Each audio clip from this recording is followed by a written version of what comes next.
لە ناوەڕاستی وەرزی بارانبارین و ناوەڕاستی گەورەترین بەنداوی هەرێمی کوردستانم کە نزیکەی 7 ملیار مەتر سێجا ئاوی لە گەرویدا هەڵگرتووە.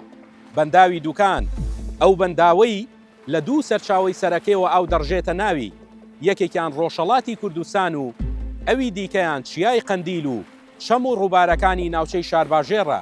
ئەم بەنداوە زیاتر لە 50 ساڵە بەرهەمهێنی کارەبایە. هەرەوەش نا، ئاوی پاکش بۆ شاری سلەیمانی و بەشێک لە قەزا و ناحیەکانی دەوروبەری دابین دەکات. لە سەدا هەشتای ئاوی ئەم بەنداوە بۆ چێڵگە کشت و کاڵەکانی عێراقە و لە سەدا 20شی بۆ هەرێمی کوردستان.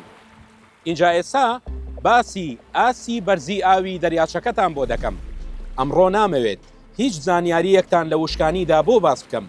ورد و درشتی زانیارەکان لەسەر بەنداوەکە هەر لەم ئاوەدا دەخەمە ڕوو. ئێستا هەموو چاوەکان لەسەر بێلماوسەکەی بەنداوەکەیە. ئاخۆ ئەمساڵ پڕ دەبێت یاخود نا، بەڵام بە ژوێرەی قسەکانی بەڕێوبەری بەنداوی دووکان بێت نزیکەی 22 مەتر ئاو ماوە تا بێلماوسەکە هاوشێوەی ساڵەکانی 1970 و 2019 سەرڕێژ ببێت. ساڵی پار هەموو ڕۆژێک ئاسی ئاوی دەریاچەکە نزیکەی 15 سانتیمەتر دادەبەزی، چونکە لە هەر چرکەیەکدا تەنها 46 مەتر سێجا ئاو دەڕژایە ناو بەنداوەکە. ئەمە وای کردبوو بەدەیان گرد و تەپۆڵکەی خۆڵین لە نێو دەریاچەکە دەربکەون کە بە درێژایی 50 ساڵی ڕابردوو دیاردەی وا نەبینرابوو. بەڵام ئێستا لە هەر چرکەیەکدا ڕۆژانە 759 مەتر سێجا ئاو دەڕژێتە ناو بەنداوەکە. ئەمە ژوای کردووە بەستونی ئاسی ئاو لە دەریاچەی دووکان نزیکەی 13 مەتر بەرز بێتەوە. بەنداوی دووکان ساڵی 1956 کارەکانی تەواو بووە و دەست کراوە بە گلدانەوەی ئاو. ئەو کات چەندین گوند چۆڵ کران و کەوتنە ژێر دەریاچەکە. ساڵی پار بەهۆی گۆڕانکاری کەشوهەوا وشکە ساڵێوە ئاسی ئاوی دەریاچەکە بە شێوەیەکی مەترسیدار دابەزی بوو. بە جۆرێک گۆڕستانی یەکێک لەو گوندانە دەرکەوتە بوو کە ساڵانێکی زۆرە لە ژێر دەریاچەکەدا بوو.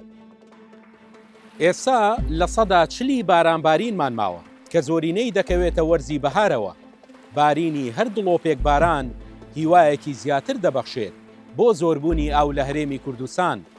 بەڵام زۆرینەی ئەو ئاوە پاکژ و خاوێنەی خودا بەخشیوێتێ ئەم نیشتیمانە بە فیڕۆ دەڕوات. ئەمە قسەی من نییە، قسەی ڕێکخراوی کوردستان بۆ پاراستنی ئاوە. ئەوان دەڵێن ساڵانە 47 ملیار مەتر سێجا ئاو بە هەرێمی کوردستاندا تێدەپەڕێت، بەڵام تەنها سوود لە 7 ملیار مەتر سێجای وەردەگیرێ و 30 ملیارەکەی دیکە بە فیڕۆ دەڕوات.